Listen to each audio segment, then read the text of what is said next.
YS Jagan పై AP assembly deputy speaker Raghuramakrishnaraju ఘాటు వ్యాఖ్యలు చేశారు. జగన్ రూల్స్ తెలియకుండా కామెంట్స్ చేస్తారా అని ప్రశ్నించారు. ఎవరైనా లీవ్ ఆఫ్ యాక్షన్స్ అడగకుండా వరుసగా 60 రోజుల సమావేశాలకు హాజరు కాకపోతే శాసనసభ సభ్యత్వానికి, పార్లమెంట్ సభ్యత్వానికి అనర్హులవుతారని జగన్ కు తెలియదా అని నిలదీశారు. అసెంబ్లీ రూల్స్ నెట్లో ఉంటాయని జగన్ చూసుకోవాలని హితవు పలికారు.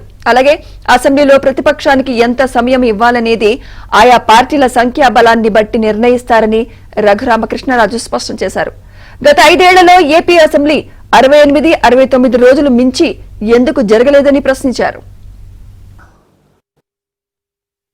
వైఎస్ఆర్ కాంగ్రెస్ పార్టీ అధ్యక్షుల వారి సలహాదారులు, ప్రస్తుత శాసనసభ్యులు అందరూ కూడా ఆ రాజ్యాంగంలోని 190 (4) rules of procedure and conduct of business of AP assembly under 187 (2) ఈ రెండు చూసుకుంటే మరి ఎవరిని తప్పుదోవ పట్టిస్తున్నారు, ఎవరు స్పష్టంగా ప్రజలకి వివరణ ఇస్తున్నారు అనేది అర్థమవుతుంది. ఎందుకంటే ఇది చెప్పటం నా బాధ్యత.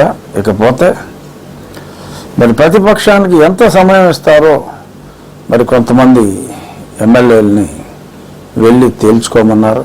అలా కొన్ని బిల్స్కి ఆ బిల్లు మీద మాట్లాడేటప్పుడు బిజినెస్ అడ్వైజరీ కమిటీలో ఆ బిల్స్ వచ్చినప్పుడు ఏ పార్టీకి ఎంత సమయం ఇవ్వాలి అంటే ఆ పార్టీల స్ట్రెంగ్త్ని బట్టి ఆ సమయం ఉంటుంది.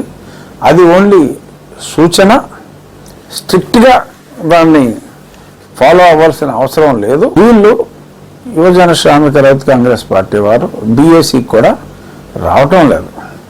వచ్చినప్పుడు ఈ పర్టికులర్ టాపిక్ మీద మాకు కాస్త ఎక్కువ సమయం ఇవ్వండి అని వారు అడిగితే శాసనసభాపతి గారు కన్సిడర్ చేయొచ్చు. ఆ డిస్క్రిప్షన్ చాలా వరకు ఉంటుంది. బట్ అసెంబ్లీలో శాసనసభ్యులు మాట్లాడేది ఒక బిల్లుల మీదే కాదు. 0 అవర్ ఉంటుంది, మెయిన్గా ముఖ్యంగా ప్రశ్నోత్తరాల సమయం క్వశ్చన్ అవర్ ఉంటుంది. ప్రతిరోజు క్వశ్చన్ అవర్లో 2 ప్రశ్నలు వైఎస్ఆర్ కాంగ్రెస్ పార్టీ వారికి వస్తున్నాయి. కాకపోతే వారెవరో సభలో ఉండలేదు. అలాగే సభలో సభ్యతా సంస్కారాలతో మాట్లాడుతున్నప్పుడు తప్పకుండా కాస్త సమయం ఎక్కువ ఇచ్చే అవకాశాలే ఉంటాయని చెప్పి సవినయంగా ఇది తెలియజేస్తున్నా.